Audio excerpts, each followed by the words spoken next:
In this week's video on the Derelict Barn Project, we are getting this plasterboard installed on this wonky roof. We have also got a joiner arriving with us to measure all of our windows and doors. And we're also going to be going around and treating this existing oak for woodwork. These last few weeks we have been extremely busy on this barn. That's right, we are back with another cracking episode of this Derelict Barn Project. We are attempting to turn this rotten 200-year-old derelict barn into a stunning family home. Since taking on this project, we've had nothing but problems. Whether it's been working out the maze of the storm drainage, or removing the totally rotten oak roof, and even having to replace the poorly installed oak work that was left before we'd even arrived. This barn has already seen a massive transformation, but that is nothing compared to what is to come in this episode. Okay, so we are now on to the fiddly bit. I haven't been looking forward to this, but as you can see, Scott has jumped in to give us a hand attacking this roof. So as you are aware, this roof is all over the place. So there's ups and downs on all the rafters. So for us now, we are working out our boards to work nicely to the top of the ridge. Getting plenty of screws in this because, like I say, plasterboard in first. We're going to tape and joint it from the inside. So yeah, Scott's made a good start. So today's task is to see how much we can get done. So obviously you may be able to see on the camera, but the dips and stuff for these boards, so all we're trying to do is get this plasterboard down as tight to the beams as we can. We are having to put little scores in the back so it helps us fold it round so they sit nice and tight. But yeah, it's a first for us, putting the plasterboard upside down from the top of the roof.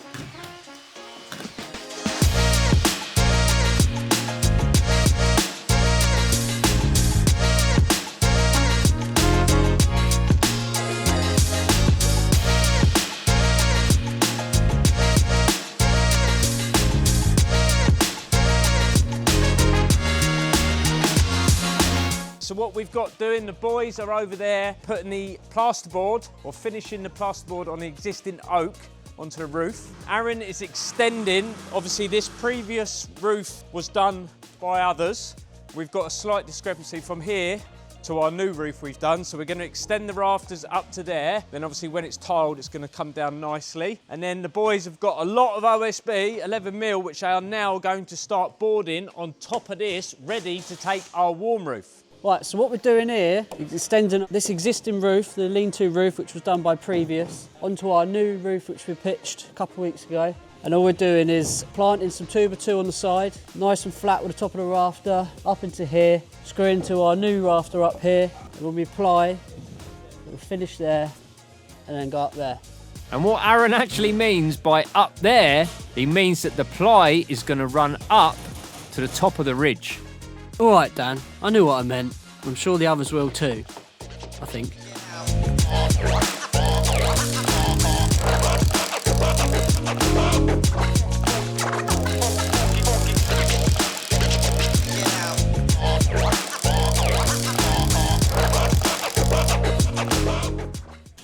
And repeat.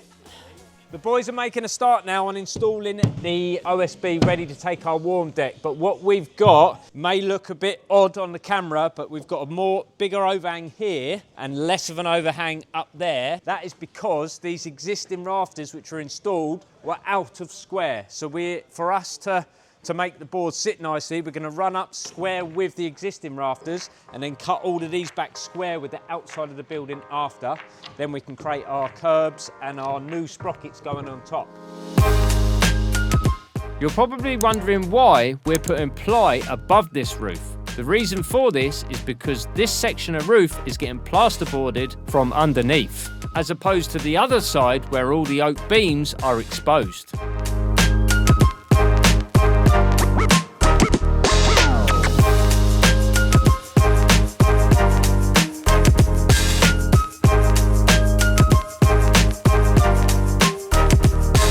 Right, so it's all starting to look a little bit pink. So, warm roof, plasterboard from above, which leaves us with these joints. We try and keep the boards in best quality as we can. Obviously, we're trying to get them from the ground, lifted up through the scaffold. So what we're going to be doing, instead of plastering all in between, these are all going to be tape and joint, which means we have a scrim tape over top of the joint, and this gap between here and here will get filled with filler, rubbed down smoothly, then all of these will be decorated in between the oak beams. So there's a lot of work involved after we're installing these.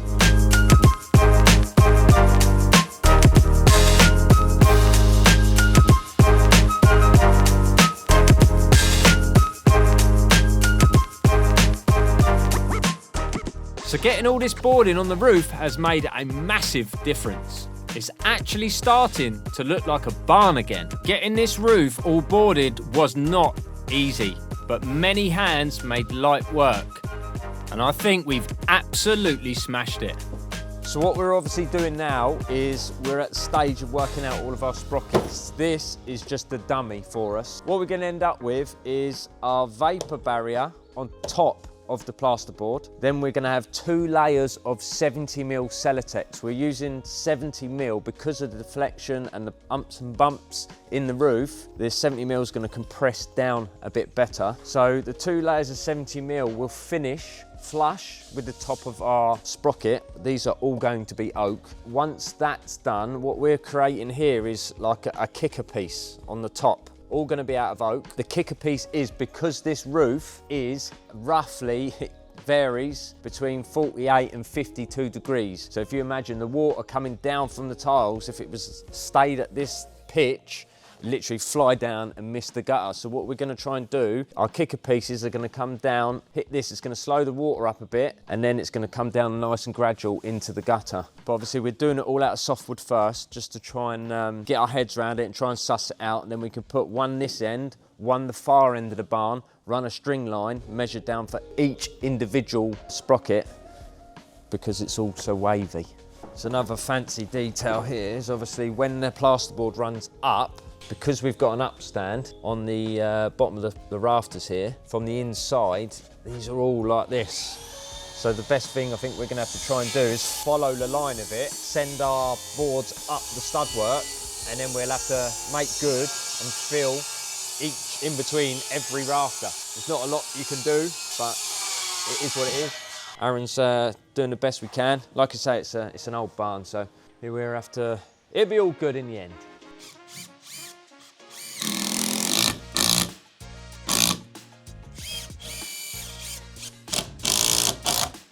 Realistically, we need to try and get a level, don't we? I mean, what was the measurement from there? Was it 25mm I had on that one? Do you want to measure from the top down to the seat cut? 35. Okay. 2mm on the barn. Precision. Yes, mate. So, I mean, we're going to have to try and get a laser, I think, just to double check. Right, I suppose what you could do, if we put till we're ready, we'll put a screw in there.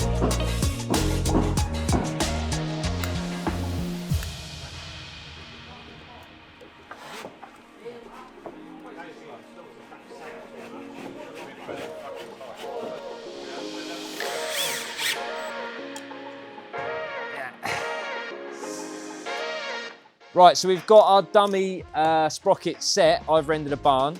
So what I'm going to do now, we've set both ends at 300mm off of the ring beam, which is here. So that's set at 300, that one's set at 300. So what we'll do now is I'll show you. So measuring along, it's not too bad in places. It's about 290 there, 298 there. And then we go 350, 370, 330, 280, 280, and then we're back to 300. So to be fair, it's just the worst section which you could see before, where the actual big doors are. It's just got to dip in. So I think we'll be able to get this looking good with all our new sprockets. We've got to count the rafters along this back run. And then that bit there and then round the hole. Yeah. Oh, we can count the screw holes. 1, 2, 3, 4, 15, 16, 17, 28, 29, 40, 41, 42. 42 times 800mm long. do the maths of that later. Let's go and measure the front. 43, 44, 45, 46, 47, 48, 59, 60, 61, 62, 63, 64, 70. There. Let's go downstairs and count some more. Okay, where was we? 1,000,001, 1,000,002, 1,000,003. Only joking. 71, 72, 73, 74, 75, 76, 77, 78, 79, 88, 89, 90. 90 sprockets we've got to cut. Individual sprockets to screw down on top of this. So make the phone call to Mike at Wilden Oak. Get these ordered up. Ready for a busy week next week. Well done, Dan. Thanks for teaching us all the 1 times table. The start of closing up this roof. I haven't been looking forward to it. None of us have, but it's a job that's got to be done. So the boys have just put the first layer on the bottom section of this roof of the vapor control layer. We've managed to get 4 of our sprockets and our string lines from one end of the building to the other. They're not going to be dead level. There's no way we can possibly do that because we have a warm roof. So on top of this, we have got 2 layers of 70mm Celotex. Ah, here he goes again, explaining the bloody build-up on this roof. And then the boys have worked off the plate, both ends, put a plumb cut for our, marked a plumb cut here, our seat cut, which will take us above the windows, so that's not going to interfere. So if you come round, you can see it marked on there, Joe. On top of this, we're going to have a kicker, which comes up 400mm, another piece of oak, which is going to kick it up. And then on top of that, we'll have our oak T&G board. So when you look up underneath here, it's all finished nicely. The oak tilt fillet will go all the way along, which his eaves tiles, the roofer's tiles, will sit on nicely, and that'll hold everything in position. In the previous video, you would have seen us having to jack up the existing rafters to try and straighten them up as much as we can. So you can see what we've got here is a step in the roof, which is here and here, but at the top, if you pan up to the top, we are flush. So what we are trying to do now is basically, we're just going to work our way through because we're going to have to bridge this over with the insulation. We're going to have to put maybe some packer pieces in, but the rest of the roof is so far up and down, it's not really going to matter. It's going to be character of the barn. So we spoke to building inspector. He's like, well, it's not really a lot you can do. You're at the top, you're at the bottom. Sorry, you're at the bottom, you're at the top. So you've just got to go with it. So what we're going to do, get all the sprockets on, start insulating, and as we come across issues, we'll get over them there and then.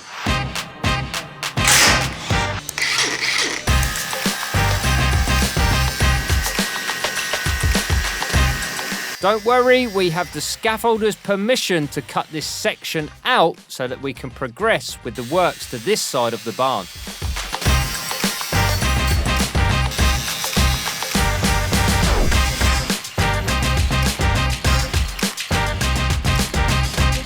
Now that the scaffolding has been removed, it's opened up a lot of smaller works for us to get finished. So the first job we're going to do, install the last joist in this hallway area. We have got a doorway opening to form into this downstairs bedroom. We've got to install the last few ceiling joists for this bathroom and then finish off infilling our stud work to this ensuite. As you can see, there's been a slight little change in this ensuite. Previously, you would have seen there was a doorway here and a doorway to the bedroom here.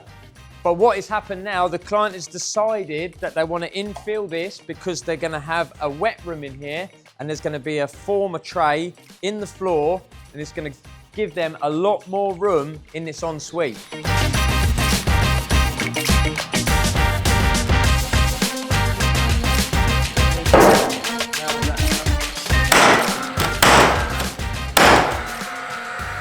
Obviously now we're infilling these joists, we are actually in the upstairs bathroom. This wall we had to redo and basically rebuild it, but in the shape of the beam which is running through the head and through the bottom. So basically this wall is like a banana. If you look up here, so we have a big gap in the middle, but all this one's doing, picking up our ceiling plasterboard.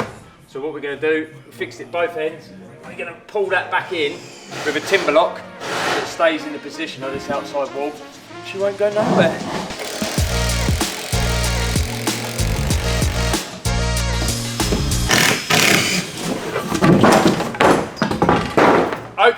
on camera.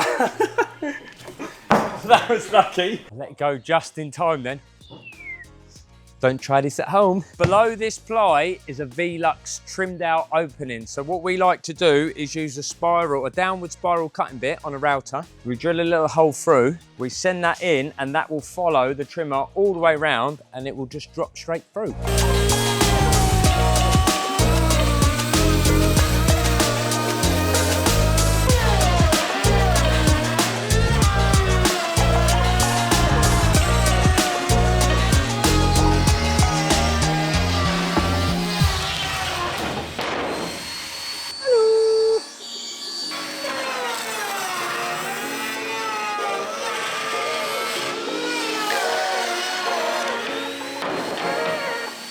So that is how we trim out for our openings using a flush cutter.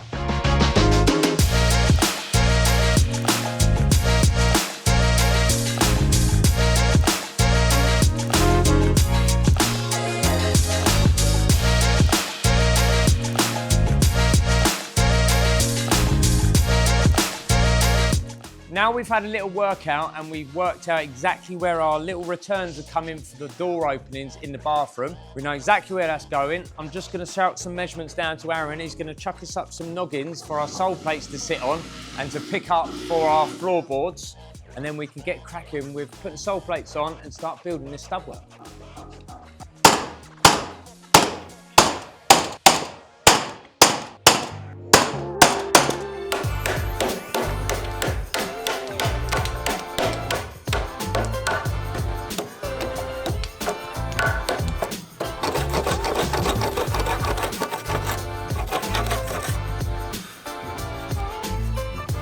Okay, so we've had a lot of thought and we've had some changes. I've spoken to the client and the architect. We've altered the way that this door opening works, but we've sussed it now. So me and Aaron are gonna crack on, get all the half laps done, sole plates down, and get this double up.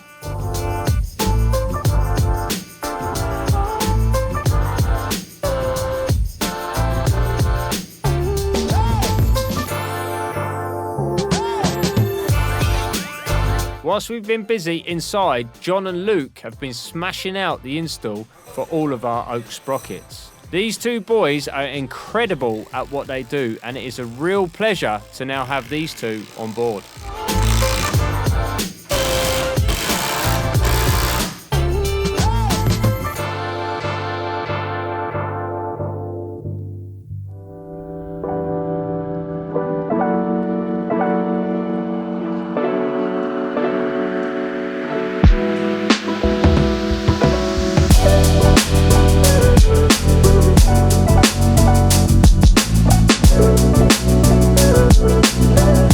Sprockets are now installed, as you would have seen, but the boys have been flying through and they was that fast I didn't get any snips of them fitting our kickers as discussed. So the kickers are going to slow the water down when it comes down from the roof on the tiles. But on top of this, obviously the boys have gone through, got all of these fitted and installed nicely. Put all of our plumb cuts in, all of our soffit cuts in, open eaved as discussed. So obviously when you look up, it's all going to be nicely finished with oak lay boards on the top of here with an oak tilt fillet. Then we go with our roofing. But you're probably looking and going, wow, this is a bit up and down. But we don't want to lose the character of this barn. So the roof up and down, I'm happy with that. But what we have had to do to compensate that, where this roof goes in, we've compensated on making a bigger kicker so that it gives us a nice level, all of these, all the way from one side to the other, are level, so that when we come to put our gutters on, it's gonna help us massively. So if we didn't do that, we'd have, as you can see here, you'd have nothing to fix the gutter to. You'd have no plumb cut. We've had to make bigger kickers, then our lay boards will go on top of this, then our tilt fillet, and so on. But next plan of action is we've obviously got a bit of vapor barrier underneath here. The whole roof is going to be vapor barrier taped up lovely. We have got our curbs round the Velux, so this curb here, then our insulation is going to finish flush with this, which is 140 mil. And then what we got, once that's done, you come follow me, follow me, follow me. We have another curb, which is going to run up the end of our roof. up the end of our gable, which is here. We have put these on to take our final board, but with the build up of the walls, we've got 25mm counter batten, 100mm Celotex, another 25mm counter batten, then our weatherboard. So what we'll do is once we've done all this installation, this will give us our finish point to cut these back, and then the feather edge can run right up through to our verge, 50mm overhang with our tiles, and it's gonna look just beautiful. After getting all of our sole plates set out for this bathroom yesterday, it's finally time to smash the rest of this stud work in and get it all complete. Well, we hope.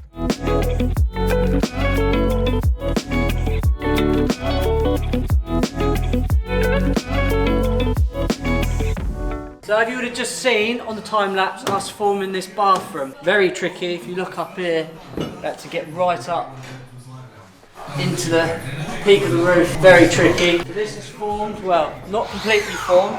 Still got some oak stud work to go in here, so it shows nicely in the kitchen. And also we have a stud partition coming here for storage for this bedroom. So what have you done, Joe? I accidentally kicked Dan's laser level off of the first floor. He's only been here 2 minutes, but nothing that a bit of Superfast can't sort out. A little bit of this. A little bit of this. Bit of pressure. Do. Thank you. I feel a little bit less bad now. Good old CT1.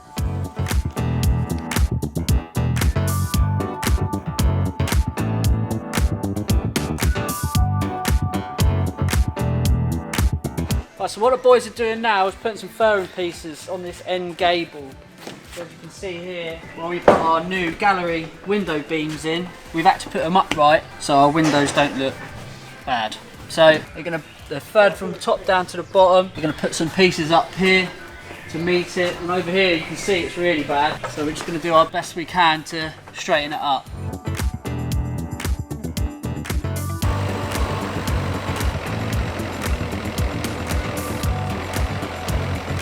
So we've got our first load of our roof insulation. Poor guy's at park at the top of the track because he can't get his lorry down here. Just another 2 loads to go. No, 3 loads to go.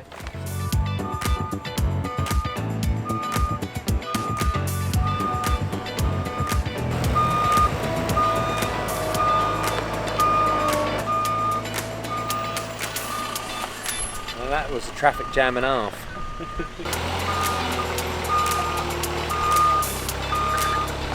Finally, we are exciting stages of windows and doors. We've got Rob from RJ Joinery down, and we're going to go through and start making a plan of how we're going to, basically the build up of these windows and doors, and we will let you know as we go through what we come up with. So it didn't take long before we realised that this wasn't going to be a straightforward task. Do you want to get a laser level? Because it might be good just, if we're going to do some measurements, it'd be good to, are you going to do some measurements? Might as well while I'm here. Yeah, I'm just thinking, because we can get just... Laser measure or laser line? Laser lever. Lever? Laser lever? Laser level. You tell them on me. I have a confession. What? I might have kicked it off the first floor. Oh. That'll do it. That'll do But it. CT1 saved the day. Oh no! It works. Was it that bad? One of the legs off the thing fell off. But it would, yeah, sorry. I am really sorry. Oh well, good job CT1 are a sponsor of this video. Oh no, you've done it again. Oh god. The other leg now. It stayed in position. See, that's how strong CT1 is. Stronger than it was before. I'm not really worried about that, but what about the laser level?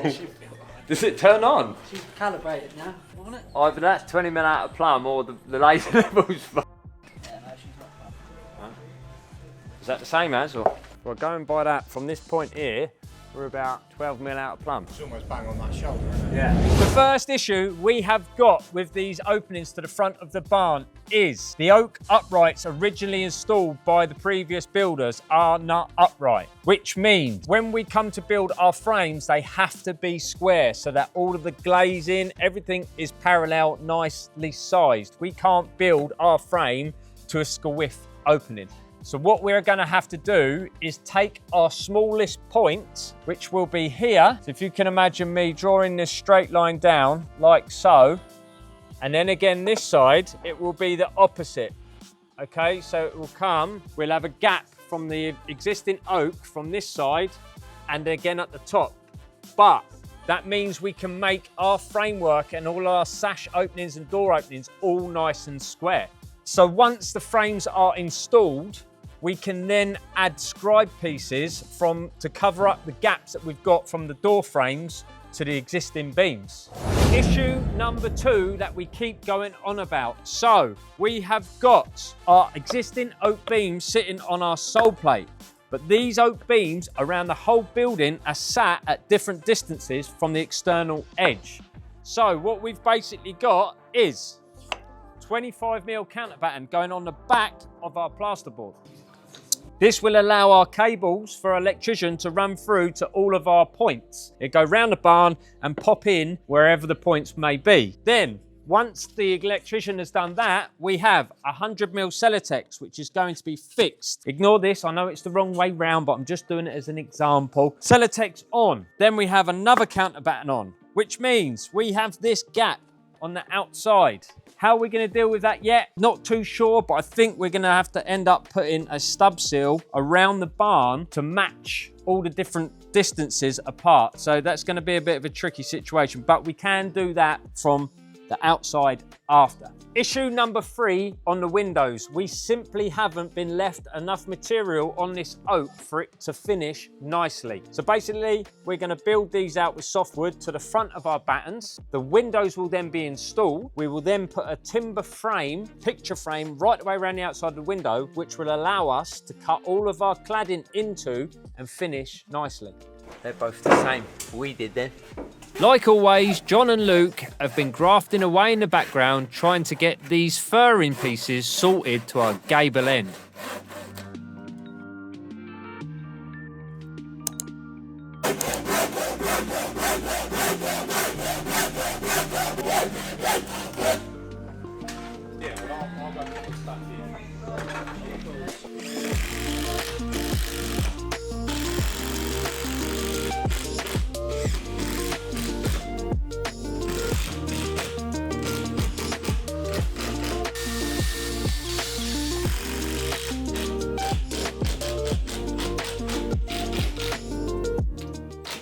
So it's Friday on site today, and unfortunately we cannot progress any further with the last couple of little bits of the stud work. So here we've got a wardrobe being built, but we're unsure how deep the client wants it. So we've also got one there which has got to be built, and obviously access from the bedroom that side. Then you come in through the bathroom, and here we've got a 450 deep vanity unit which is going to run round, fully bespoke. So it's going to be run round here, run round along this wall, and you're going to have the basin in there. I think the basin's there or here. I think they're undecided, so we've got to ask them that question. But obviously we are governed by the depth of this, so I need to find out from the client what they'd rather. Try and reduce the depth of this unit in here to give them more space in the wardrobe, or we keep it as it is and they have to fold their clothes up and stack them from this side. But obviously, yeah, we can't crack on until the clients come out, but the boys are cracking on outside, so we'll jump out and show you what they're up to.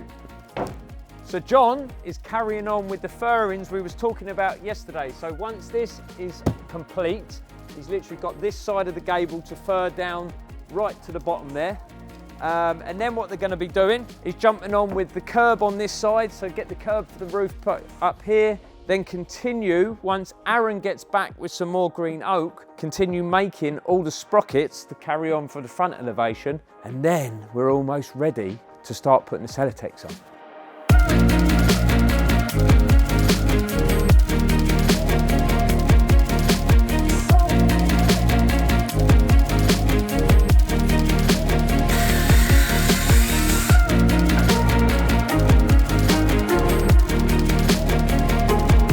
Whoa, whoa, whoa! I think you boys have forgot something. Don't worry, we all make mistakes, but the vapor barrier is now on.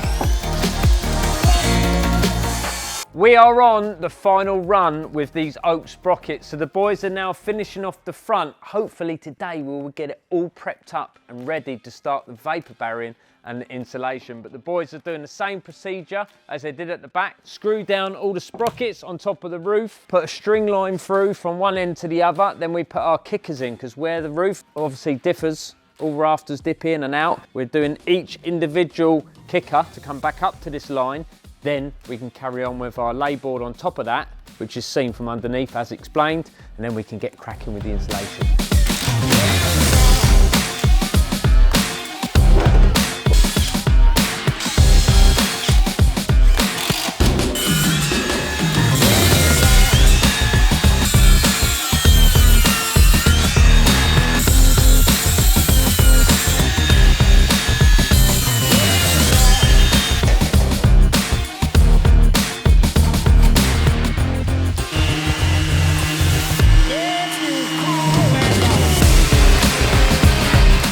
You may think that we've done a lot this week, but that is only the first layer of 7 on this roof. So if you've liked what you've seen, hit the like and subscribe button to stay tuned for next week, where we really start transforming and closing up this barn.